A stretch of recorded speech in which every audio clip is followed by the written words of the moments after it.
இங்க சரவணன் கிட்ட நைஸா பேசி பார்க்குறாங்க தங்கமயிலும். ஆனா சரவணன் அதுக்கெல்லாம் ஒத்து வர மாரியே தெரியல. இதனால இங்க தங்கமயில் பயங்கரமான ஒரு கோவத்திலயும், அதே நேரம் கவலையிலேயே இருந்துட்டு இருக்காங்க.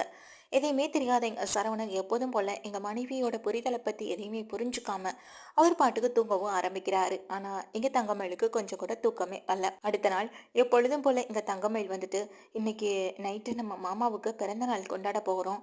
கண்டிப்பா இந்த பிறந்த நாள நல்ல விதமா கொண்டாடணும்." அப்படின்ற எண்ணத்தோட இங்க வந்து வீட்ல பெரிய கோலமா போடுறாங்க வீட்டு வாசல் முன்னாடி. முத நாள் வேற இவ்வளவு பெரிய பிரச்சனை முடிஞ்சிருக்கு. எல்லாரோட மனசுலயும் எங்க ராஜியும் மீனாவும் தான் இருக்காங்க.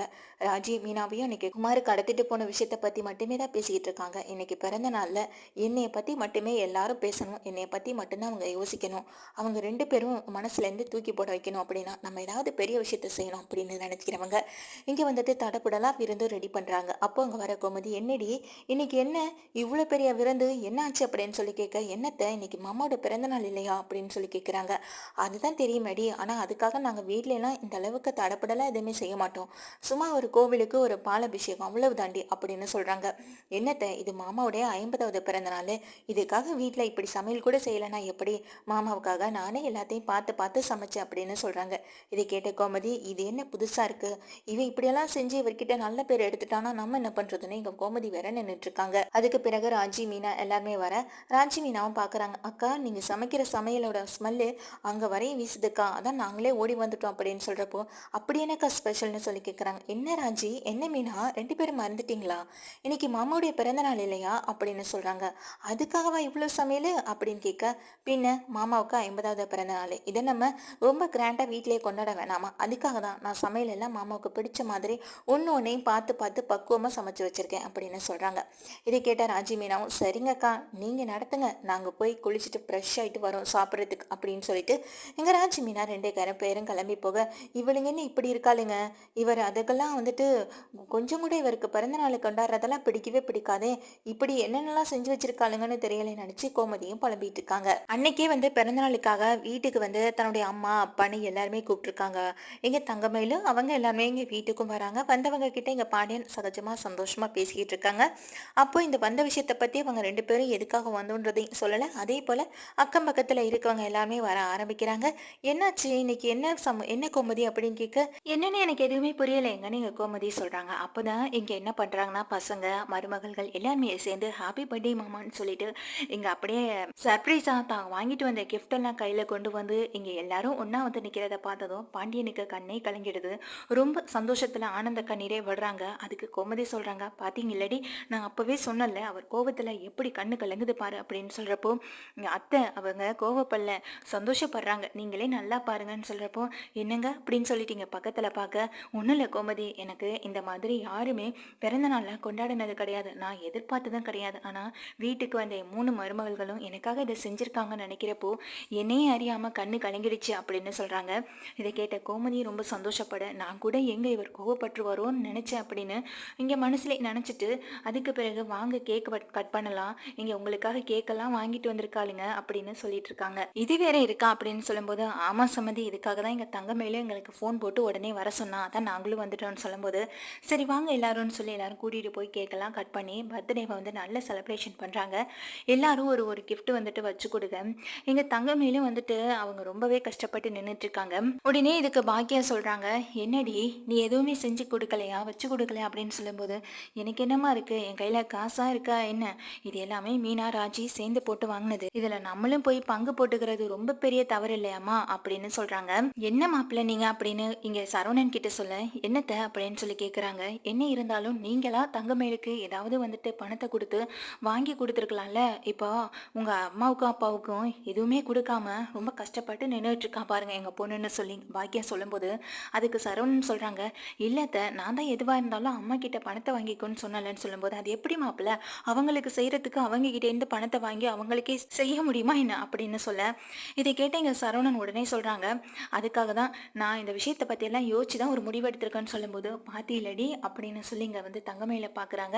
தங்கமயில ரொம்ப சந்தோஷப்பட்டு எங்க சரவணன் கிட்ட, "என்ன மாமா அது?" அப்படின்னு சொல்லும்போது, "இரு, அப்பாவுக்கு இந்த கிஃப்ட் எல்லாம் கொடுத்து முடியாட்டும், உனக்கு ஒரு சின்ன சர்ப்ரைஸ் கிஃப்ட் நானும் வச்சிருக்கேன்னு." சொல்லும்போது எங்க தங்கமயிலும் சரி பாக்கியமும் சரி அவங்க அப்பாவும் ரொம்ப சந்தோஷப்படுறாங்க.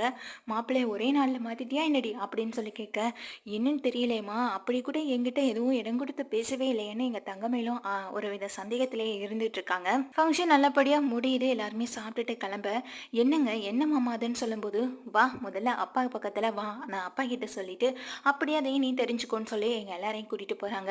அப்பா உங்ககிட்ட ஒரு முக்கியமான விஷயத்த பத்தி சொல்லணும் அப்படின்னு சொல்றப்போ, என்னப்பா என்ன விஷயம்னு சொல்லிட்டு எங்க பாண்டியனை கேட்குறாங்க. அதுக்கு சரவணன் சொல்றாங்க, அது ஒன்றும் இல்லைப்பா, இங்க தங்கமயில இருக்குல்ல அப்படின்னு சொல்றப்போ, தங்கமயிலுக்கு என்ன என்னம்மா எதுவும் பிரச்சனையான்னு சொல்லி எங்க பாண்டியன் கேட்க, அதெல்லாம் ஒன்றும் இல்லை மாமான்னு சொல்லி நின்றுட்டு இருக்காங்க எங்க மயிலும்.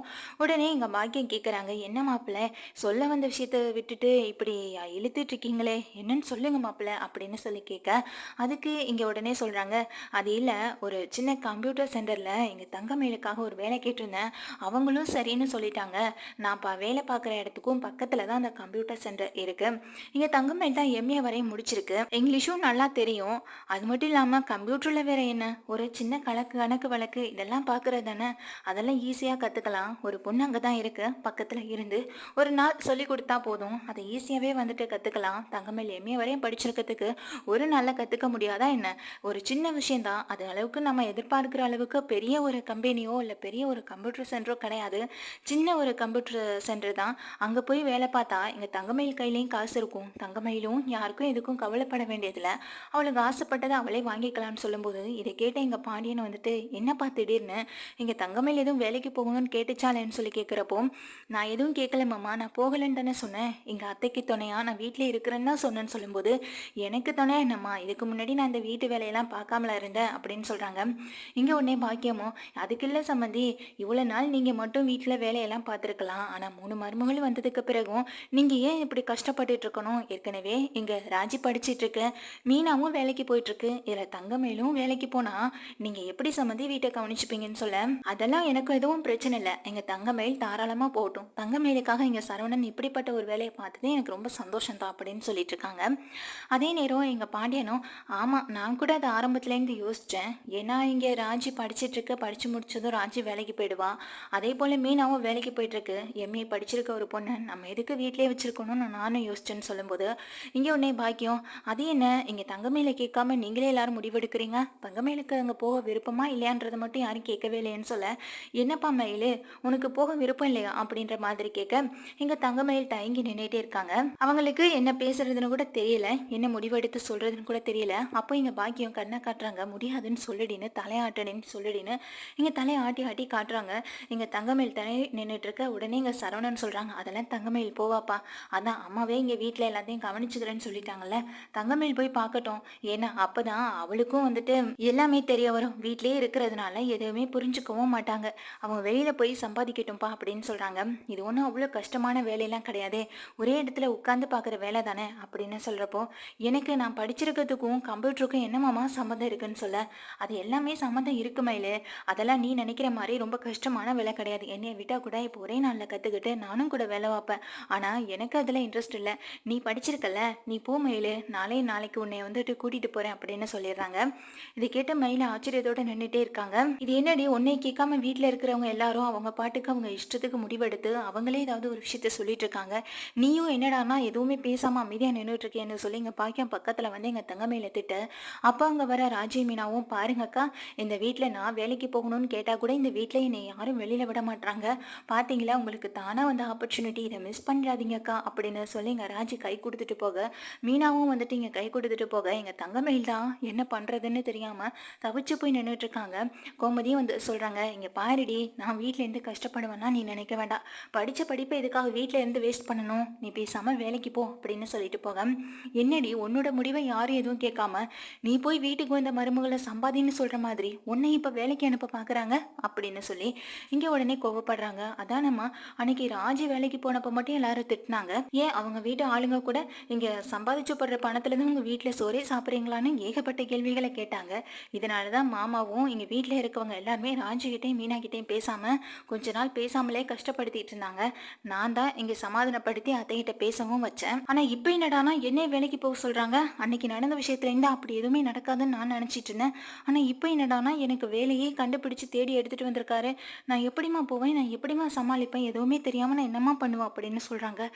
பொறுமையா இருடி, நம்ம ஒண்ணு நினைச்சா இங்க வேற மாதிரி நடந்துட்டு இருக்கு, சரவணன் மாப்பிள்ள இப்படி செய்வான்னு நான் நினைச்சு கூட பார்க்கலன்னு சொல்ல, அதுக்கு ஒண்ணே இங்க தங்கமல் சொல்றாங்க, சொல்கிறாங்க. எல்லாமே உன்னால தாம்மா, நீ போய் அவர்கிட்ட பேசுன்னு சொன்னேன். நான் போய் என் பணத்தை பற்றின விஷயத்த பேசும்பொழுது அவர் எப்படிப்பட்ட முடிவு எடுத்திருக்காருன்னு நீயே பாரு. கடைசியில் என்ன நீயே மாட்டி விட்டுட்டலன்னு சொல்லி எங்கள் தங்கமேல் பயங்கரமாக தன்னுடைய அம்மா கிட்ட கோவப்படுறாங்க.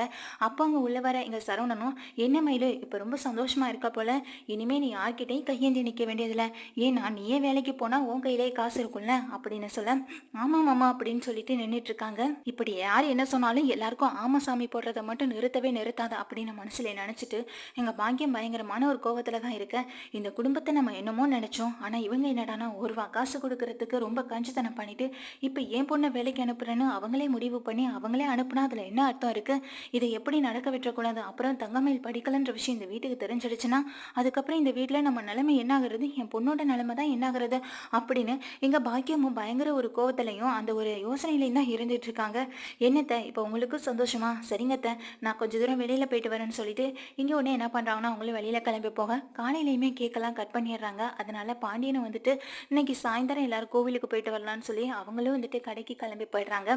செந்தில் எல்லாருமே வெளியில போக இங்கே வீட்டில் இருக்க பாக்கியமும் அவங்க வீட்டுக்காரவங்களும், சரிடி நான் இதுக்கு ஏதாவது முடிவு பண்ணுறேன், நான் ஏதாவது பார்த்துக்கிறேன், நீ எதுக்கும் பயப்படாத கவலைப்படாதன்னு சொல்லிட்டு அவங்க அம்மாவும் கிளம்பி வெளியில போக இங்கே ரொம்ப யோசனையிலேயே இருந்துகிட்டு இருக்காங்க. நம்ம மாட்டிக்கிட்டோம்னா என்ன ஆகுறதுன்னு தெரியாமல் இங்கே தவிச்சிட்டு இருக்க நேரத்தில் வெளியில போன சரவணன் டக்குன்னு வீட்டுக்கு வந்து இங்கே தங்கமயில வந்து கூப்பிட்றாங்க. மயில நீ ரெடியாக தானே இருக்க, வா போகலாம் அப்படின்னு சொல்ல, எங்க மாமா எங்கே போகிறோன்னு சொல்லி கேட்க, அதெல்லாம் ஒன்றும் இல்லை மயில, நாளைக்கு தானே உன்னை வந்து கூட்டிகிட்டு போகிறேன்னு சொன்னேன், ஆனால் இப்போ அவங்க இப்போவே கையோட கூட்டிகிட்டு வர சொல்கிறாங்க.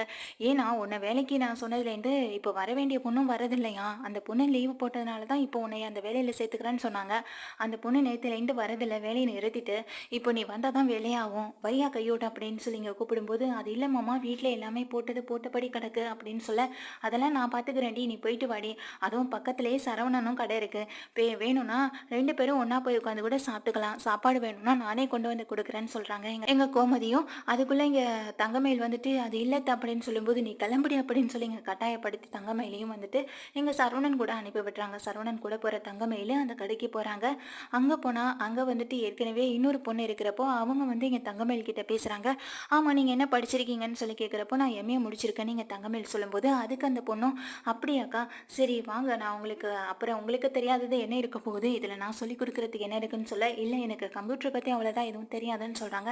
நீங்கள் வாங்கக்கா நான் பேசிக் மட்டும் சொல்லித்தரேன் அப்படின்னு சொல்லிட்டு இங்கே வந்துட்டு கூட்டிகிட்டு போகிறாங்க. கூட்டிகிட்டு போனால் அங்கே தங்கமயிலுக்கு எதுவுமே தெரியலை, ஒன்றுமே விளங்க மாட்டுது, அவங்க சொல்கிறதும் புரிய மாட்டுது, எல்லாமே இங்கிலீஷில் இருக்குது, இதை எப்படி நான் புரிஞ்சுக்கிட்டு அவங்க சொல்கிற வேலையை பாப்பன்னு தெரியலையேன்னு எங்கள் தங்கமயில் தவிச்சு போய் உட்காந்துருக்கேன். அங்கே சரவணனும் சரி நான் கிளம்புறேன், பக்கத்தில் தானே இருக்குது கடை, நீ வந்து பாரு மயிலு அப்படின்னு சொல்லிட்டு எங்கள் சரவணனும் கிளம்பி போகிறாங்க.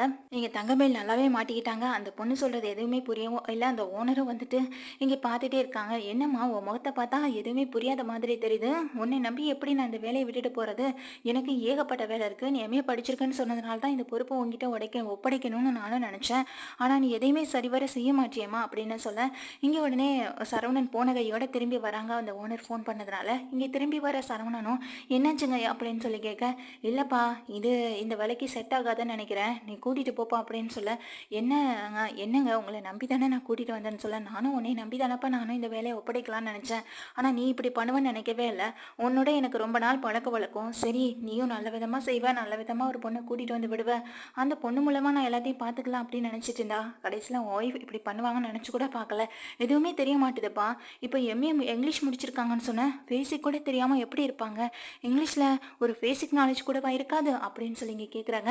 இதை கேட்ட எங்கள் சரவணனுக்கு ரொம்ப பெரிய அதிர்ச்சியாக இருக்குது. எங்கள் தங்கமயில் அப்படியே தலை குனிஞ்சு நிற்க, வந்தவங்க அந்த இடத்துல அவமானப்படுத்த அங்கே பக்கத்தில் நிற்கிற அந்த சின்ன பொண்ணும் இங்கே தங்கமயில பார்த்து சிரிக்குது. நான் கூட என்னை விட இவங்க பெரிய ஒரு டேலண்டாக இருப்பாங்கன்னு நினச்சேன், ஆனால் இவங்களுக்கு எதுவுமே தெரிய மாட்டுதுன்னு அப்படின்னு சொல்ல, இது சரவணனுக்கும் ரொம்ப பெரிய தலைகுனிவை ஏற்படுத்துது. சரி வாமையில் போகலாம் அப்படின்னு சொல்லிட்டு இங்கேருந்து அழைச்சிட்டு போக, அதுக்குள்ளே இங்கே ஓனர் சொல்கிறாங்க, இங்கே பாருப்பா வேறு கடையில எல்லாம் கொண்டு போய் விடலாம், அங்கே எல்லாம் வேலை வாங்கி கொடுக்கலாம்னு நினைக்காத, அப்புறம் உன் பேரும் உன் குடும்பத்து பேர் தான் கெட்டு போகும் அப்படின்னு சொன்னதுமே எங்கள் சரவணனுக்கு ரொம்ப பெரிய அதிர்ச்சியாகவும் கோபமும் வருது. அந்த கோபத்தை எல்லாம் கண்ட்ரோல் பண்ணிட்டு இங்கே தங்கமயில கூட்டிகிட்டு போகிறாங்க தன்னுடைய கடைக்கு. என்ன மயில என்னாச்சுன்னு சொல்லும்போது, இல்லைங்க எனக்கு கொஞ்சம் பயம் பதட்டம் அப்படின்னு சொல்கிறாங்க.